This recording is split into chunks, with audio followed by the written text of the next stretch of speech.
Hier, en sortant de la yeshiva, j'ai un ami qui avait fait son aliyah avec moi à l'époque. Lui, il était de Lyon, moi j'étais de Paris, ça fait 25-30 ans. Et hier, il m'appelle, il me dit, il faut que je te raconte un miracle qui m'est arrivé. Alors cet ami, lo aleno, lo alechem, il avait une leucémie il y a 3 ans. Et je l'appelais, il me dit, prie pour moi, je t'en supplie, prie pour moi. J'entendais sa voix. Il m'a dit, je suis dans une chambre fermée, j'ai pas le droit de sortir à l'hôpital. Les gens qui rentrent, ils mettent une combinaison. Et j'ai pas le droit de sortir. Les fêtes, les trucs. Il attendait l'implant d'une moelle osseuse. Bon. Il me dit, l'hôpital, il m'appelle, enfin, ils me préviennent que le soir du CEDER, la CEDER, il y a 3 ans, il faut que tu viennes, on va te faire l'implant de la moelle osseuse. Mais je ne savais pas quoi faire, parce que d'un côté, c'était le seul moment où j'étais rentré pour voir ma famille, mes enfants, et je ne savais pas quoi faire. J'ai posé la question, ils m'ont dit non, il faut que tu ailles.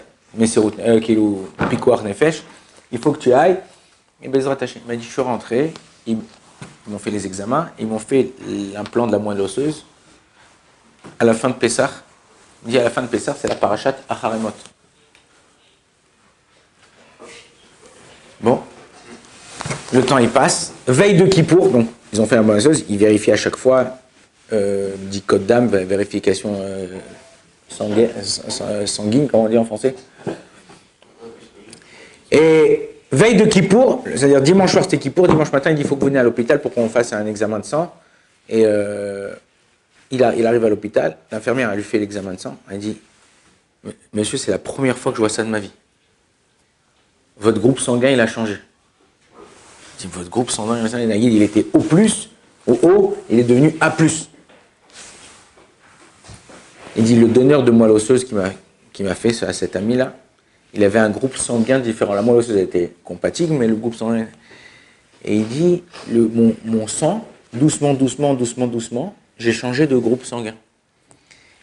Et qu'est-ce qu'on lit à Kippour aussi? Une partie de la paracha Acharemot. Là-bas, qu'est-ce qu'il y a écrit? Adam ou Anefesh. Que le sang, c'est ça la vie. C'est-à-dire que le sang qui circule dans notre corps, c'est ça qui nous donne la vie. Et il dit voilà, Kadosh Baruch Hu m'a fait ce miracle. Et ce Shabbat là, on est quand? Il m'a appelé hier. Ce Shabbat, on est quoi? On est aussi à Acharemot. Un juif, il doit vivre avec sa paracha. Tu dois essayer de vivre avec, comme ça il disait le Rabbi Lubavitch, chaque paracha, elle t'envoie un message pour ta vie d'aujourd'hui en 2026, en 2027, en 2030, en 2050. Chaque année à la paracha, tu verras que dans ta vie de chaque juif, il y a quelque chose en rapport avec la paracha qui t'arrive. Si un juif il vit comme ça, alors en vérité, ce qui se passe, c'est que sa vie, elle se développe d'une façon où il vit main dans la main avec Akadosh Baruch Hu. Mais si tu dis, bon, ça va, aujourd'hui je fais ça, t'as pas de plan, ben, tu te bats en cacahuète, mon frère. Donc, qu'est-ce qu'il faut faire? Essayer de savoir, qu'est-ce que je fais? J'ai un programme, je me lève le matin, j'ai ma tefila. C'est pour ça qu'en vérité, en général, Baruch Hashem, ceux qui sont chômeurs Torah ou Mitzvot, qui gardent la Torah ou Mitzvot, ils sont plus ou moins, je ne dis pas tous, mais ils sont plus ou moins cadrés. Et un homme, peu importe qui il est, il a besoin d'un cadre pour vivre bien. Tu as une maison, tu es marié, tu as des enfants, tu rentres tu sors le matin pour travailler, tu rentres le soir pour manger, pour être avec ta femme, tes enfants. La même chose, tu te lèves le matin, tu as ta tefila. Des fois, je pense à ça, je me dis, purée, un juif, il n'a pas de repos dans ce monde. Tous les matins, il y a une certaine heure, tu ne peux pas dépasser pour faire ta tefila. Donc, tu es obligé, il n'y a pas de grasse matinée chez le feuge. Ouais, tu te lèves le matin. Tu vas faire. Imaginez-vous, entre guillemets, c'est pas péjoratif, mais un non-juif, un goy, il se lève le matin à 8h, à 8h30, il est au travail. Toi, tu es obligé de te lever à 7h ou 7h30, jusqu'à 8h, 8h30, tu pries, et après, donc tous les matins, tu as 1 heure. On va dire, elle part farche. Oui, elle part en vrille. Ok, elle part. Non. T'as un contact avec Akadosh Baruch Hu. Après, on mange. Il faut faire la bracha, Birkat Amazon. Machin. On est cadré. On a un cadre, on a des lois. Il n'y a personne, une fois elle mange ça, une fois elle mange ça, une fois elle mange ça, un truc. Baruch Hashem, il faut remercier Hashem de ce qu'on a. C'est-à-dire qu'en vérité, notre erreur à tous, c'est qu'on ne s'aperçoit pas du bonheur qu'on a. On ne s'aperçoit pas qu'est-ce que la Torah et les mitzvot, ça nous apporte. On ne s'aperçoit pas. On dit, bon, d'accord, ok, Torah mitzvot, ok, mon frère, il faut faire ça, bon, d'accord, je ne savais pas. Oh, c'est mignon ce vinaigre. Non, ok, non, il faut savoir que tout est calculé et tout est fait à la virgule prête.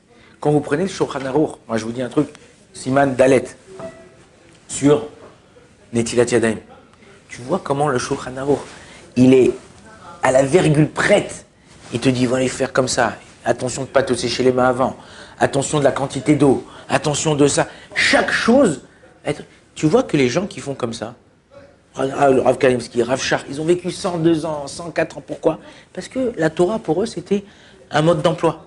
Quand tu utilises la Torah comme un mode d'emploi, c'est ta vie. Donc le mode d'emploi, quand tu utilises un appareil, j'utilise mon téléphone. Tu ne laisses pas dans la voiture au soleil, tu ne l'emmènes pas avec toi à la plage, il prend du sable, il prend de l'eau, tu fais attention à chaque truc, machin. Bah, ton téléphone, au lieu de durer 3 ans, il va durer 10 ans. Alors que quand tu dis, bon, ça va, je le jette là, truc, machin, il tombe des fois, tu le ramasses, tu le laisses avec dans le chaleur. Ah, qui a écrit des fois, il y a un triangle rouge comme ça, chaleur dépassée, vous avez dépassé la chaleur, truc, on est obligé de l'éteindre.